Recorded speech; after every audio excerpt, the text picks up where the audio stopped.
गाली दे रहा और कुछ नहीं है। राइट। अगर मोदी जी आज ही सारे मुसलमानों को बोल दें कि भाई चलो तुम पे ये भी माफ, तुम पे ब्याज भी माफ, तुम पे ये भी माफ, और तुम कुछ भी करो, तो अभी बोल देंगे कि मसीहा है। हाँ, तो इस अच्छा मैं पूछना चाहता हूँ कि जैसे आपका डिवोर्स हुआ था जब, तो आपका डैडी प्रेशर कर रहे थे दूसरी शादी के लिए, और एक मुस्लिम धर्म में एक कुछ हलाला बताया जाता है, मुझे उतनी जानकारी नहीं है, मैं आपसे पूछ रहा हूँ कि क्या ये हलाला होता है? अगर होता है, आप निकाह करते सेकंड, तो आपको एक करना पड़ता? क्वेश्चन अच्छा है, और मैं इसका अपने हिसाब से जो मेरी समझ में आता है जी या फिर मैंने जैसे कि कई बार मौलानाओं से भी इस टॉपिक में मैंने भी ऐसे बहस कर ली एक दो जगह, जी तो उन्होंने इस तरीके का मुझे समझाया कि इसका मतलब ये है कि जैसे लड़के ने तलाक दे दी नशे में या गुस्से में, और 3 बार बोल दिया लड़के लड़के ने तलाक, लड़की नहीं बोल सकती है 3 बार? नहीं लड़की अच्छा, लड़का बोल सकता है, ठीक ये है। मैं बता रही हूँ आपको ठीक है। कि अगर गुस्से में उसने बोल दिया, एक साइड ही बोल दिया कि 3 बार तलाक ब्ला ब्ला ब्ला ब्ला हो गया, अब तुम्हें तलाक दे दिया, खत्म। ठीक है। तो पहली बात तो ऐसा तलाक नहीं होता, ओके। ये नहीं होता रियली। वो लोग मान के उसको हवा बना के उन्होंने ऐसा चढ़ा दिया, ऐसे तलाक नहीं होता। ओके। तलाक होता है, तलाक कोई भी अगर नहीं पसंद, बीवी नहीं सुधर रही है, बिगड़ी हुई है, जो भी मैटर है, तो वो पहले महीने में एक तलाक देगा अपने रिश्तेदारों को 2-4 को बुला के उनके सामने कि मैं इन्हें छोड़ रहा हूँ, आज मैं इनको तलाक दे रहा हूँ, पहला तलाक, मैं तुम्हें तलाक देता हूँ, इसके ये तरीका है। ओके। अभी 2 तलाक, फिर हर महीने के 3 महीने में 3 तलाक लगेंगी। अच्छा, और इसका इसलिए 3 महीने तलाक के दिए घर के घर में दिया है थोड़ा, ताकि कि तुम्हें पहली तलाक देके वो महीने पहले चला जाए, तुम्हें एहसास हो कि यार मेरी तो तलाक हो जाएगी, मैं चली जाऊंगी, मेरा आदमी छूट जाएगा या मेरी बीवी छूट जाएगी, तो वो उस टॉपिक पे सोचे और फिर वो बोले कि मुझे नहीं देनी। जी जब तक 3 पूरी नहीं होती तलाक नहीं होता, 3 महीनों के अंदर ओके, एकदम नहीं होता कि एक समय दिया गया है बीच में। अगर बाई दे वो उस तरीके के नहीं मानकर वो गुस्से में उसने 3 लफ्ज बोल दिए, वो खत्म हो गया, तो और फिर उसको फिर बाद में रियलाइज हो कि मैंने गलती की, बहुत बड़ी गलती होगी मुझसे, मैं कैसे करूं, नहीं ये मुझसे गलती होगी, मुझे इससे शादी करनी तो बहुत अच्छी है, मुझे माफ कर दो, मुझे तुमसे निकाह करना दोबारा।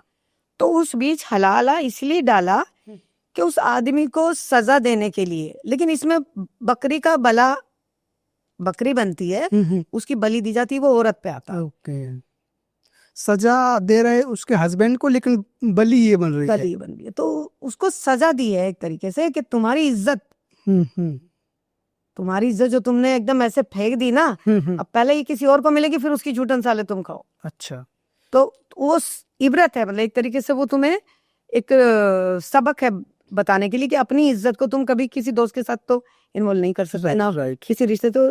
और जो बोलते हैं कि ससुर के साथ कर लिया, चाचा के साथ, ऐसा नहीं होता। जिनके घरों में कहीं कोई दूर अगर किसी से गैर से शादी कर दी, उसने निकाह कर दिया जी, उसका दिल आ गया कि औरत तो बहुत अच्छी है, प्यारी है, मैं तो नहीं छोड़ूंगा, तो उसमें कोई जोर नहीं कर सकता गैर पे। अच्छा? गैर पर नहीं बोल सकता कि तलाक दो तुम, मुझे निकाह करने, तो हलाले के लिए हमने तुमसे एक दिन की करा है कि चलो, उसमें निकाह में है, तुरंत उस औरत से एकदम शादी नहीं कर सकते तुम, इसलिए वो बीच में डाला गया। एकदम हिंदू में क्या है कि तलाक देने के बाद उस औरत से दोबारा शादी कर सकते हो, वहां हलाला नहीं है जी, वहां नहीं है। अगर उसे रियलाइज हो रहा कि मैंने गलती की, वो दोबारा उससे शादी हो जाएंगे, फेरे फिर जाएंगे, बराबर हो जाता है ना। नहीं हो जाता है, तो तलाक तो है ही नहीं, हिंदी भाषा में नहीं है, संस्कृत में भी पूछा नहीं कि ऐसा क्यों नहीं उससे हो जाती फिर वो शादी, तो वो आदमी को सजा देने के लिए, तो वो गलत है। आदमी को क्या सजा, दोनों को मिल रही है, दोनों या तो फिर दोनों को दो, ताकि वो भी कल को दूध का धुला ना रहे।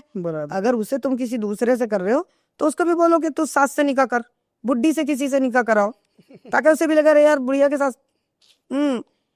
उसको भी ऐसा लगे बराबर। वो तो अभी तो अभी चल रहा है इधर, पुरानी चीजें हैं, अभी भी चल रहा है उसको आदमी को सजा देने के हिसाब से करा, लेकिन चल रहा है, सजा औरत को मिलती है, अभी चल रहा है, अभी भी है।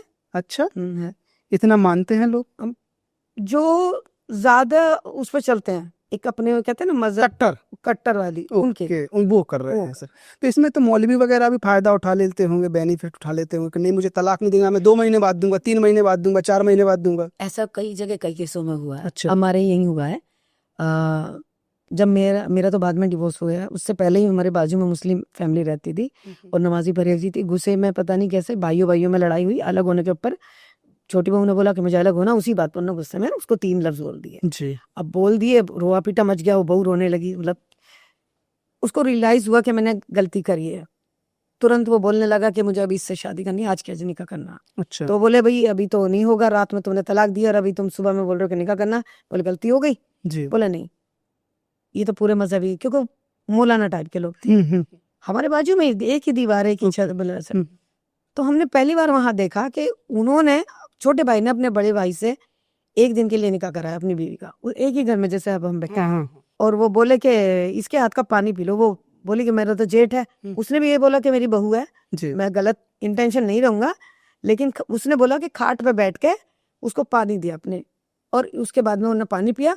थोड़ी बहुत देर बैठी वो, मतलब कुछ ऐसा उसके साथ हम बिस्तरी नहीं बराबर। और वो आके फिर सुबह को दूसरे दिन इससे निकाह हो गया। इससे हो गया। तो 1 महीने की इद्दत करी हमने। अच्छा, इद्दत होती है, समझ गए। इद्दत करके फिर उससे निकाह हुआ। तो आपको पता था जब आपका ये निकाह होने वाला था, दूसरा प्रेशर आ रहा था कि मुझे भी ऐसा करना पड़ेगा कुछ? नहीं, मेरे यहाँ पे एकदम अलग था मैटर जो था। जो मेरे हस्बैंड थे उन्हें कुछ नशे की आदत थी, हमारा मैटर अलग था। अच्छा, तो आपने डिवोर्स दिया वो तो अपनी साइड से? हाँ, मतलब उन्होंने बहुत डिमांडें भी, दहेज के हिसाब से भी कुछ ना कुछ रहता था। अच्छा। क्योंकि मैं एक मिडिल क्लास से थी, तो उन्हें लगता था कि मतलब कुछ ला ही नहीं है, ससुराल में कुछ आया नहीं है, स्कूटर नहीं है, ये नहीं। और उनके अफेयर थे 1-2, ओके। तो वो उनके साथ ज्यादा इन्वॉल्व थे। और इधर आते थे तो मुझे थोड़ा सा अलग तरीके से वो ट्रीट करते थे। ट्रीट करते थे, गाली गलौज, या तुम तो बहुत गरीब घर के क्या लाई हो। तो घर वाले जिस लड़की का मायका हल्का रहता ना, ससुराल वाले उसकी कदर नहीं करते, ये सच है। और मैं ये देखती भी आ रही हूँ। लेकिन भगवान का और अल्लाह का, ईश्वर का बहुत शुक्र है कि मैं आज यहाँ हूँ। और बॉम्बे एक ऐसा नगरी है, ये सबको पनाह देता है, ये एक माँ की तरह है, माँ की तरह। ये बिंदी क्यों लगाते हैं आप? ये तो बिंदी बहुत छोटी है मेरी, तो मैं नजर आ गई, मैं तो बहुत बड़े बड़े तिलक लगाती हूँ।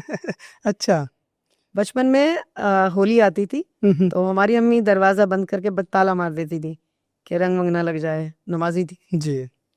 मेरे को बहुत बेचैनी रहती थी, मुझे मंदिर में जाना, भजन करना। अच्छा, शुरू से ही वो रहा है आपका? बचपन से कुछ अलग ही, पता नहीं कैसे उनके घर में पैदा हुई। तो मैं दूसरे जीने से जाती, उतर के दूसरे की छत से जाकर घर में जाती, और जो लाल पीले बच्चे रहते थे उनको बोलती थी मुझे ऐसे कर दे, ऐसे कर दे, रंग देना। खुद लगा लेती थी, उससे लगवा लेती थी, और उस रंग को देखती तो इतनी खुश होती थी कि मेरे को होली का रंग लग गया है, बताशे फूट रहे, मतलब इतनी खुश होती थी। एक पिक्चर देखी थी हमने VCR पे, उसमें नागिन बनती है, तो मेरे को भूत चढ़ गया कि मुझे नागिन बनना। राजकुमारी मेरी एक दोस्त थी, हरिजन की लड़की, तो वो बोली कि मुझे नागिन बनना है। तो बोली वो तो भोले बाबा बनाएंगे, तो मैंने कि चल हम मिलते हैं, भोले बाबा से बनवा दे। तो बोले ठीक है चल। अपने घर ले गई, मंदिर पे भोले भंडारी की उठाई, और जहाँ पे जंगल से होते हैं गोबर वोबर डलता है, वहाँ जाके बोली कि एक टांग पे तपस्या कर। 15 दिन तक उसने मुझे एक टांग पे दोपहर में बुलाया, तपस्या करें, फूल वूल चढ़ाए। मेरी माँ को लगा कि हम सब सो जाते हैं, दोपहर में कहाँ जाती है। किसी ने बताया कि वहाँ पे तुम्हारे बच्ची वहाँ पे एक टांग पे तपस्या कर रही है। माँ गई झाड़ू लेके, दे झाड़ू, पूल कमर छील छाल दे, खींचड़ती लाई वहाँ से। तो भैया मेरे को बहुत दुख है, मेरी तपस्या मेरी माँ दुश्मन लगने लगी कि इसके घर से भाग जाऊं। मुझे नागिन नहीं बनने दिया, भोले बाबा आज ही बना देते मुझे नागिन। आज तो लास्ट दिन था। इतना मुझे विश्वास था कि ये मुझे नागिन बना देते, क्योंकि इनके पास सांप है।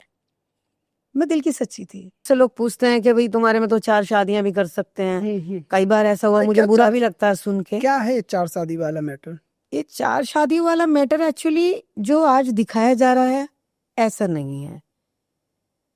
जो आज दिखाते हैं कि 4 शादी, कितने लोग बोलते हैं, मेरे ही दोस्त हैं, मेरे 90% दोस्त सब नॉन मुस्लिम है। ओके। मुस्लिम तो मेरे मुश्किल से 10% दोस्त है, या मेरी बैठउड भी मुस्लिमों में बहुत कम है। थोड़ा ओपन माइंडेड हूँ और मैं क्लियर बात करती हूँ। लोग मुझे गाली भी देते होंगे तो कोई बात नहीं दो, लेकिन मैं सच से मुंह नहीं फेरूंगी। ये क्या था, जब उस टाइम की बात है जब वली पीर पैगंबर हुआ करते थे जी। और जब रसूल के युद्ध हुए थे, हसन हुसैन के युद्ध हुए थे, उस दौरान सारे मुस्लिम जो कबीले के सरदार थे और उनका जो कबीले के लोग थे, पूरी जो एक टीम थी उनकी, वो वहां पे खत्म हो गई, युद्ध में मर गए लोग। ठीक है, उनकी जो औरतें बची उनका क्या होगा? तो कुछ पेट से थी, कुछ नई नवेली थी, कुछ जवान बहनें थी, कुछ माएँ थी। तो वो उस टॉपिक पे वो बनाया कि भाई ये जो औरत है ये यतीम हो गई है, इनके वारिस नहीं रहे, खाएंगी कहाँ से। और वो शहर छोड़ के कस्बे में सब साथ लड़ने आए थे, वहाँ वो लोग सारे लोग शहीद हो गए, खत्म हो गए। उनकी बेवा बहनें बीवी माँ उन्हें कौन संभालेगा। जो कुछ चंद लोग बचे थे वहां पे जिंदा, Yes. तो उन्होंने कहा कि भाई वो लोग तो सब खत्म हो गए, अब इतनी सारी औरतें हैं और अपनी इज्जत है अपनी, तो से करो 40-45 साल की उम्र, काली पीली लंगड़ी लुली, इनसे करो, नेकी कमाने ना माँ कमाओ। मैं बताती हूँ तुम्हें दरवाजे कैसे नेकी कमाते हैं। एक सवाल और था मेरा कि हमारे भी फ्रेंड सर्कल में बहुत सारे दोस्त हैं मुस्लिम, तो जो एजुकेट है ना वो 1 या 2 बच्चे कर रहे हैं, क्योंकि उनको पता है कि मुझे एजुकेशन देनी है। अभी एक हमारे अच्छे दोस्त हैं, उनकी एक ही लड़की है और वो उसको, मैंने कहा दूसरा बच्चा, बोले यार कोई नहीं करना भाई, एक ही लड़की, मेरे भाई अच्छी एजुकेशन, अच्छा उसको कल्चर देना है। बहुत सारे लोग ऐसे हैं गाँव में, विलेज साइड में या मुंबई में भी होंगे, जो अनएजुकेटेड फैमिलियां हैं और वो उनका गुजारा चल रहा है ऐसे ही, लेकिन वो बोलते हैं कि चलते रहने दो, वो एक चक्की जैसी, जब तक बच्चे हो रहे करते जाओ, 7 हो जाए 8 हो जाए 9 हो जाए। तो ये सही है क्या? देखिए मुझे ऐसा लगता है उनके जो बचपन से जब वो पैदा होते हैं ना तो उनके घर में कोई बाहर निकला हुआ होता शहर से बाहर, और ना ही पढ़ने के बाद क्या क्या तुम्हें फायदे हैं पढ़ाई के, उनको ये भी नहीं पता। तो जब उनको ये चीज ही नहीं पता, दुनिया की अवेयरनेस से उनको कुछ वाकिफ नहीं नहीं पता है वो। उनको इतना पता ये घर है, आदमी या बेटा कमा के लाएगा, और उसे खुद भी नहीं पता कि मैं कुछ काम कर सकती हूँ।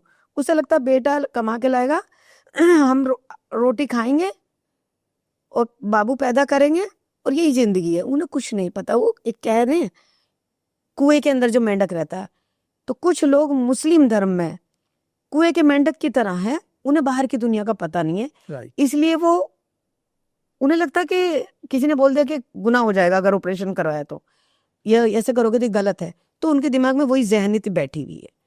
अगर उन्हें टीवी पे दिखाया जाए या उन्हें टीवी दिखाया जाए, उन्हें बेसिक चीजें समझाई जाए, तो वो गांव वाले भी शहर वाले बन जाएंगे। वो भी आगे को जाके बच्चे 2 या 3 या जो भी कम करेंगे। कम करेंगे। उन्हें नॉलेज नहीं है, उनकी गलती नहीं है, जी।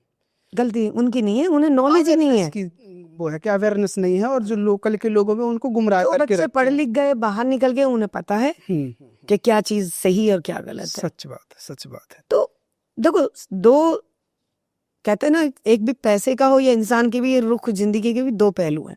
आप उसे किधर से देख रहे हो, वो मैन। बहुत अच्छा लगा आपसे इशरत जी बात करके। एक लास्ट में एक अच्छी सी शायरी सुना दीजिए दर्शकों को, जिससे वो खुश